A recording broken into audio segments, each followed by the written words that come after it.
This podcast is sponsored by Lightens. Lightens, your best source for OE quality automotive and heavy-duty accessory drive tensioning devices. We know tensioners because we invented them. So Matt, welcome to AMN Drive Time, sponsored by Lightens. Glad to have you with us. Yeah, it's a real pleasure to be here. This is an honor. So Matt, you've recently been promoted as CEO of MotoRad on September the 11th. But you've been with MotoRad since 2015. Where were you before then? Tell us a little bit about your history, where your career has taken you. Yeah, it's been a blessing, and connecting with MotoRad was a blessing. And I guess I would have to go back to the very beginning when I got into the automotive aftermarket. And that's what automotive guys do. They talk about how they got plugged into it. And it was my probably third job at first, real job.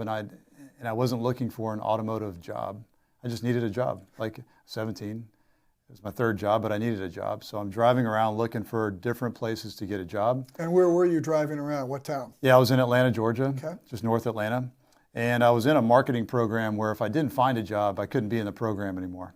So it was really important. So I applied at a couple of my favorite retailers. They weren't interested, or they weren't hiring. And then I found a Valvoline instant oil change that was hiring. And it was a very simple interview. He looked at me and he said, "You've got some big arms, boy. I bet you could change oil." And it was an oil change facility. You start out in the pit, and if you do well, you work your way up. And so that was a very humble beginning, but one of the best jobs I've ever had. I learned over the course of the next 2.5 years as I moved from, I guess you could call it a grease monkey. We called it a technician at the time. But yeah, I moved up from there to running their top stores at 18, 19 years old. And I learned a lot through that time, but in the very beginning, I learned that I had a real strong passion for customers. And that was an insight for me at the time. I just had a passion for high levels of customer service. And that's something that's carried me through the automotive industry since that day. And I haven't left. So I didn't know when I was 17 that I would be still in automotive this many years later, but I haven't left, and I think it's one of the best industries out there. There's no reason to leave, and people that have left come back. And so where did you go from the Valvoline, the pit, and running the stores? Yeah, so I reached a season of where I needed to balance kind of college with work. And so there was an opportunity at Pep Boys, and they recruited me to be a service operations manager. And so I did that for a period of time, and while I was there, I realized that technicians were really smart, and they were a lot smarter than I was, and when it came to repairing cars. So I said, hey, I asked my manager at the time, I said, hey, could I do that job for a little bit? Could I become a technician? So I was in college, and I needed the flexible schedule as well, and it paid better than what I had at the time. So I went from Pep Boys as a technician to Ford.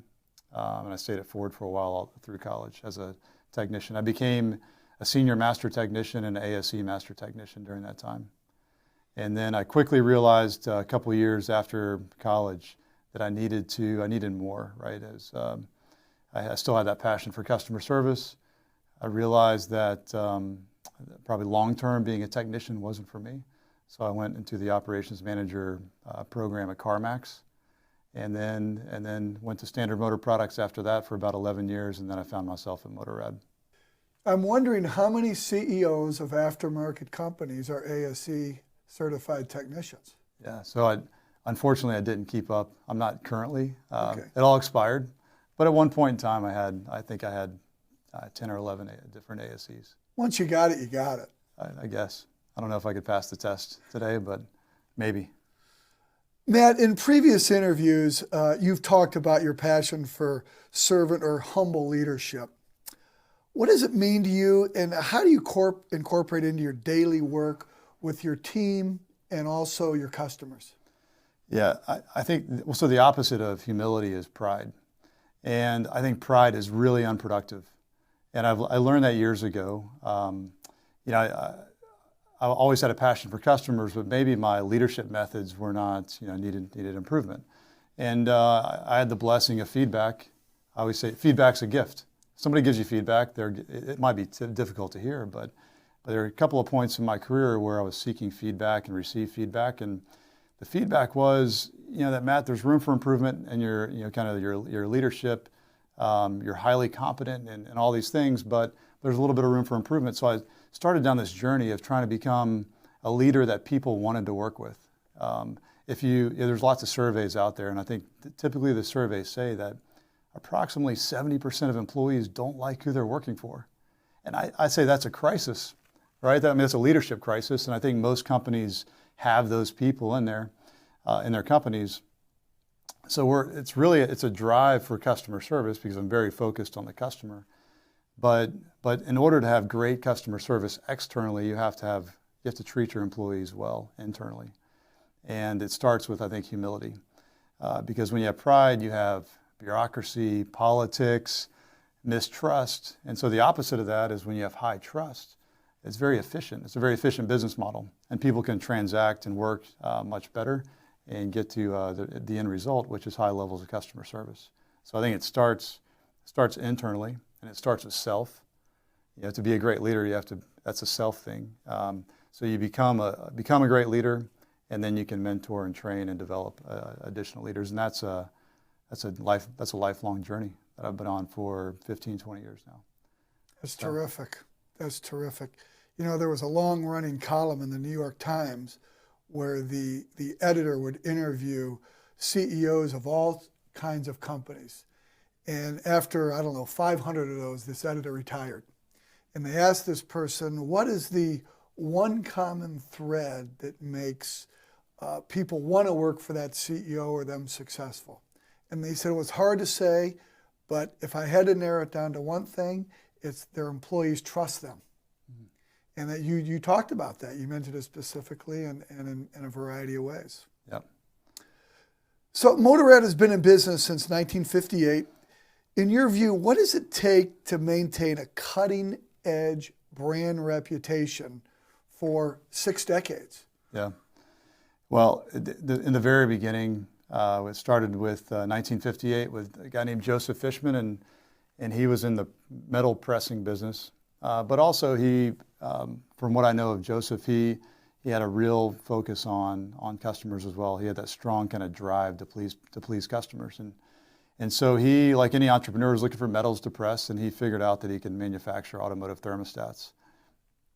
And we have I think we have incredibly quality products. And when I joined MotoRad in 2015, I think there was more of a secret than it should have been. So one thing that we've worked at is just getting better about sharing what we have, because we do have these very high quality products.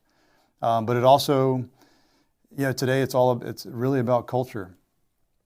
Culture goes back to your other question, but culture, I think, trumps strategy. So we have a great strategy, but we have to have a really healthy culture on top of that. And we really focus, my time and attention is really focused on people, culture, and finance is another area. But I think with people and culture, it's something that's alive. And we'll celebrate 65 years in business next year, which is a long time, but we still have this really exciting runway in front of us. And if we're going to do that, we're going to do that with great people. And I love what I get to do on a daily basis, not because of the products we sell, even though I'm proud of them, but because of the people I get to work with and the industry we get to work in. So it's important. It's that team aspect.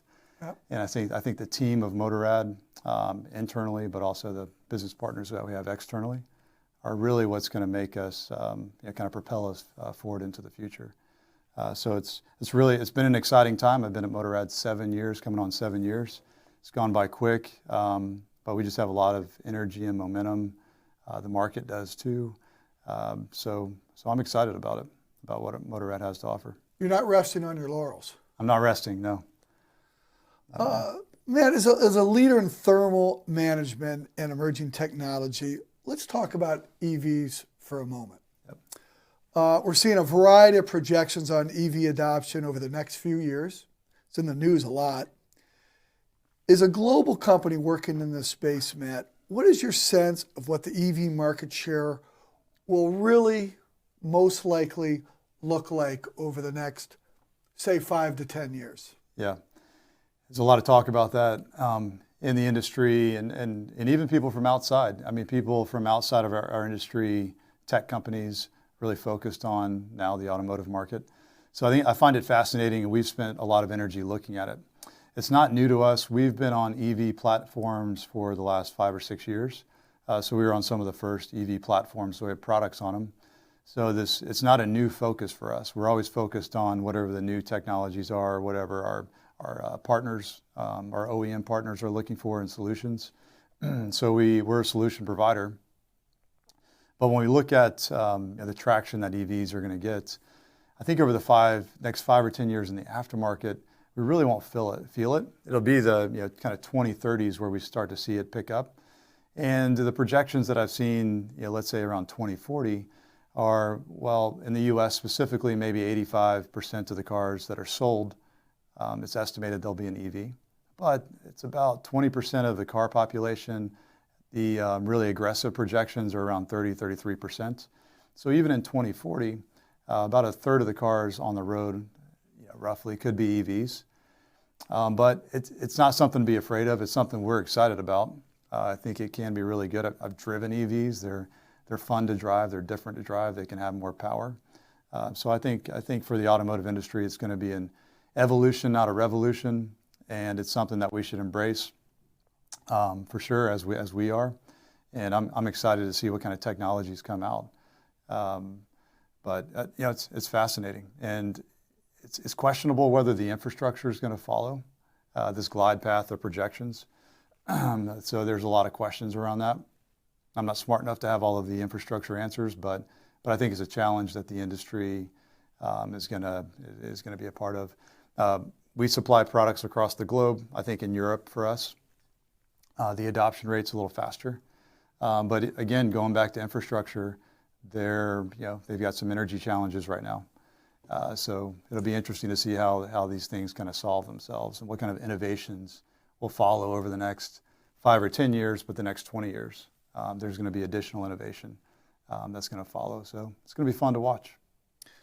For decades and decades, the automotive aftermarket has survived lots of challenges. And I would say not only survived, but thrived, right? I think the aftermarket will rise to the EV occasion. I do. When I started working on cars was back in OBD2 was starting to really take shape. And as a technician, I thought it was actually a blessing. In fact, I wasn't very good at fixing OBD1 vehicles. I was much better on OBD2 vehicles. The challenges for the aftermarket probably is an EV. It's probably the information sharing and data and so forth. So I see that as more of a challenge for the repair industry in general in the next 5 or 10 years than EVs. EVs, I think, will be a little bit of an evolution, but it's important that technicians and garages are able to repair vehicles over the next 5 or 10 years, whether it's an EV or an ICE engine or a hybrid. They need to be able to repair them. Matt, you mentioned it before. Culture is very important at MotoRad. I agree. Culture beats strategy all day. Can you talk a little bit how you might specifically define the culture at MotoRad, or any of the things that jump out at you that you kind of underline and highlight? Yeah. So we try to measure culture. So we do employment engagement surveys. We call it an ESI, Employee Satisfaction Index, and it's measurable. So when we get the results back, it's a 0 to 10 or score, and so we measure this and we track it over time. I've been doing it since 2016, and we're working towards continuous improvement, but also just hearing the voice of our team and our culture. And culture can be it can be felt, it can be seen. It's different at any point in time. You can be in a meeting and something bubbles up and you're like, oh, where did that come from? And, you can get the ESI result back and see an improvement, and then really try to understand what's going on. But, people aren't rocket ships. They're all unique with unique gifts and talents. And I think as managers, our job when it comes to leading is really around helping people, support people, but also challenge people to be their best. And that's the art of leadership. And leaders define culture. So by leading by example, I said earlier, you can't give what you don't possess. So it's our job as leaders to be healthy leaders, and then we'll see a healthy improvement in our culture. If we have a bad culture, you typically look at the leaders that are leading it, and start there. And how many employees do you guys have right now? We have about 600 employees, and about 50% of them are in one hemisphere and 50% in the other hemisphere, so across our different regions. So you're on an airplane every once in a while? A couple times, yeah. Yeah, I got a letter from Delta during COVID thanking me for their business.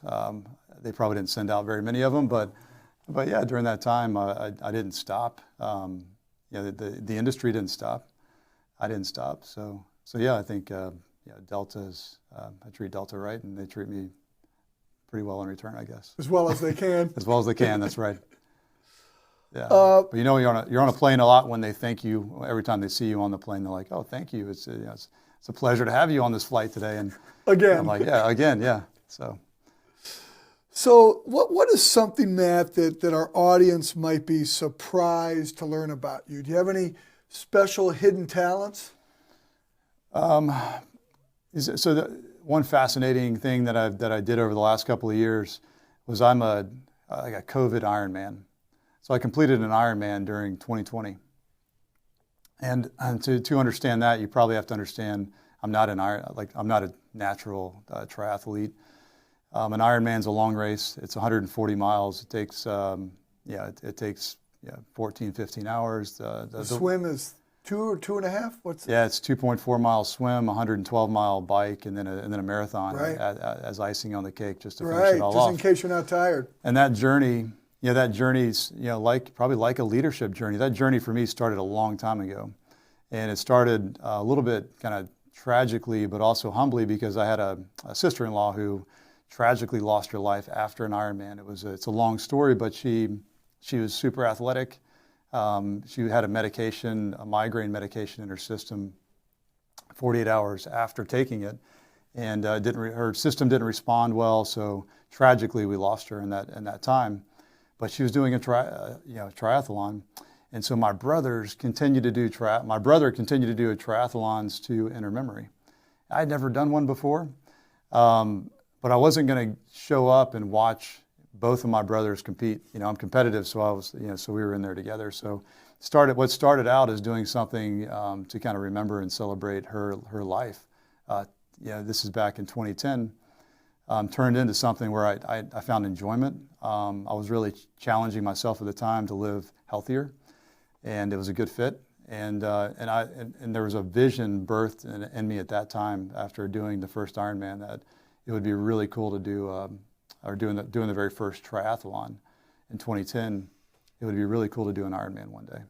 But to go from the triathlon I did in 2010, which takes an hour, to doing a 15-hour race, it takes a lot of training. You just can't jump from one to the other. So I truly, in that time, and 10 years prior to accomplishing it, I had a vision of doing it in 2020. I didn't know how. In 2020, sometimes with visions, you don't know how things are possible. Right. So I had this vision. I said it would be a dream to do an Ironman one day. And there's several things over that 10-year period that I had to do. Run a marathon, so you can run the end of the race. I did longer distances, Olympic distances, a couple of half Ironmans. But when I joined MotoRad in 2015, my schedule ramped up in a way where I stopped doing all races. So I've got this 2020 goal coming up. I'm still exercising, but not like I was in the first 5 years. And my brother contacted me one year in 2019, November of 2019. My brother contacted me and he said, "Matt, we should sign up for the Ironman in November of 2020. And where was it going to be held? In Florida, Panama City, Florida. Okay. So, which is a flat track. So if you're going to do one, it's close to Atlanta where I live. And I said to him, I said, yes. Yeah, it was a really simple thing for me. We hadn't even talked about it, right, that often. But I knew it was his dream. He knew it was my dream. I don't know that he knew that 2020 was my target date, but it was still in the back of my head. So I said yes. I signed up, still not knowing how it would be possible. And as a series of events unfolded in 2020, shelter in place, no cars on the road, all things canceled, and that actually created the margin for me to train on the weekends. So I spent, and my wife is a saint, I outkicked my coverage with her, but during that period she was very supportive. And so she allowed me to train, the hours that I needed to train during that time. And also for me personally, there was a really good chance the race was going to be canceled. So every race was canceled until ours. Ours was the first race back. So imagine trying to train for something and stay motivated. When was the actual race? It was in November. November of 20. 20. So You signed up in November of 19. And the race was November of 20. Got it. Every race was canceled up until our race.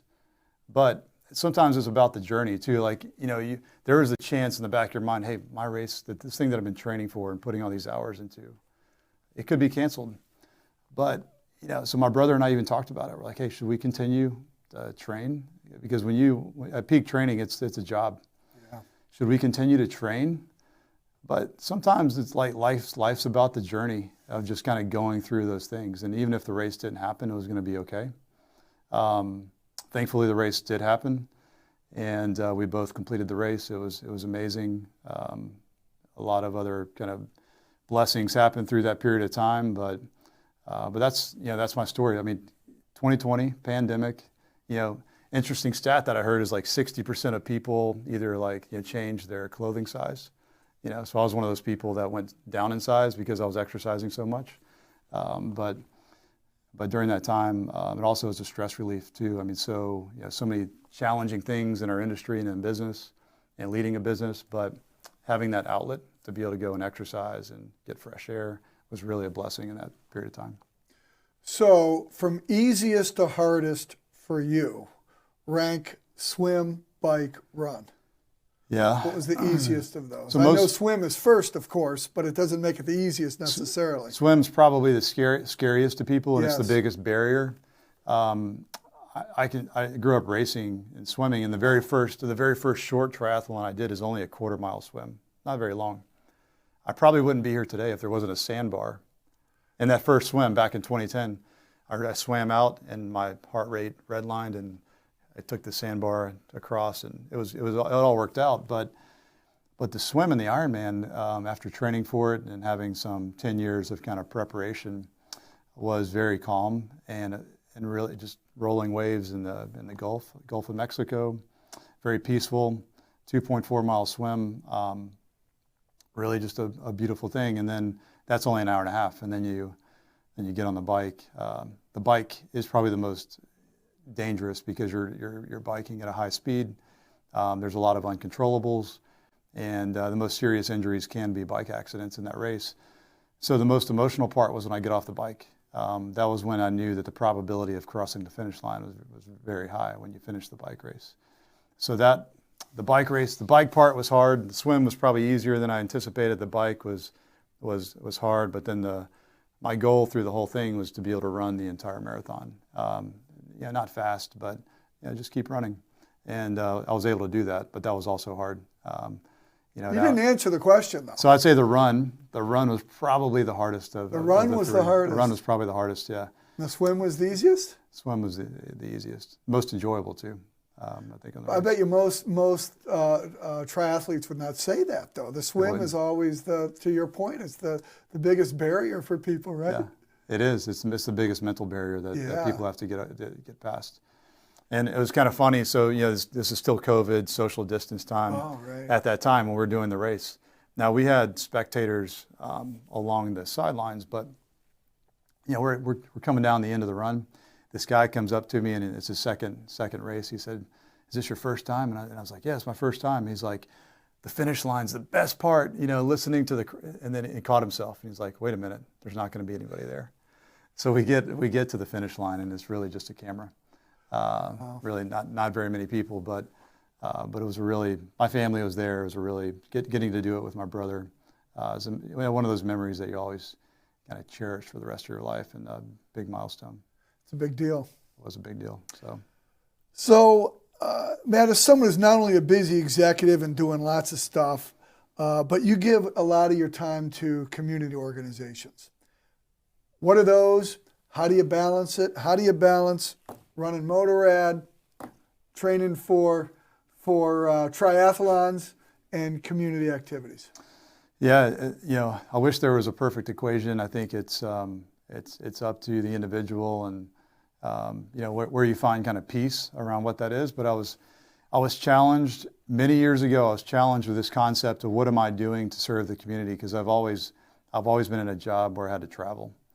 And I always felt like when you look at the circles of influence, the most important circles are the ones like, leading yourself, leading your family, your work, and your community. And the community is probably last on the list for a reason because you're working your way out. But I was really challenged with, am I doing enough in the community? And so since this is years ago, since then, I've been able to find some balance where I'm able to, certainly work hard, be there for my wife and 3 kids, and serve in the church, serve at the school that they're at, coach teams, and then serve on a couple of boards. But you have to find kind of peace in your balance, I guess. And whenever I find that I'm not feeling comfortable about it, that means I'm probably spending too much time in one of those circles. And it's a daily walk, maybe a weekly walk or a monthly walk, and I don't know that I have it figured out, but that's something that I'm continuing to be challenged with, and also making sure that whatever we have a finite amount of time. So we all have a finite amount of time. Are we spending it on the right things, the things that are worth spending it on? And I think that's just something we all have to process as we go through life, but still a challenge. I don't know that I have it figured out, but I'm still navigating that every day. You're a young guy. You got a lot of time ahead of you. Hopefully, yeah, hopefully. So, Matt, before we let you go, Yep. We have a tradition here to do a lightning round with our guests on AMN Drive Time. So I'm going to ask you a question. We've got 1, 2, 3, 4, 5, 6, 7, 8 questions for you, and you got to give me a quick answer. Okay. Okay? No, with no explanation? No, well, you can use, it's up to you. All right. It's up to you. You Okay. can provide color if you wish. Gotcha. Early bird or night owl? I would say night owl, but I'm probably 10 a.m. to noon is my peak operating time. So I desire to be an early bird and work hard at that, but I'm a night owl if I have to choose. Listen to your schedule. I think you're both. I think you are an early bird and a night owl. Yeah, which time zone? Yeah, right. Fly or drive? Yeah, fly. Talk or text? Talk. Invisibility or immortality, if you could choose one? Immortality. Are you a cash guy or a contactless guy? Oh, probably contactless. Did I say that right? Yeah. Contactless. Contactless. Yeah. Yeah, I'd say so. Okay. Braves, Falcons, or Hawks? Braves. Wow, that was quick. Yeah. Best place to take out-of-town guests in Atlanta, Centennial, Olympic Park, or World of Coca-Cola? I would say Centennial Olympic Park. World of Coca-Cola, I think the old one was better than the new one. So maybe the old, I enjoyed the old one where you get to taste all the different Cokes, but I haven't been there in a number of years. But I'd say Centennial Olympic Park. You're flying around the world too much. Yeah. A frosted orange or peach cobbler? Peach cobbler. Matt, great to have you on AMN Drive Time, sponsored by Lightens. Yes, Bill, it's a pleasure. Y'all do a lot for our industry, and it's been an honor to be a part of it. Thank you very much.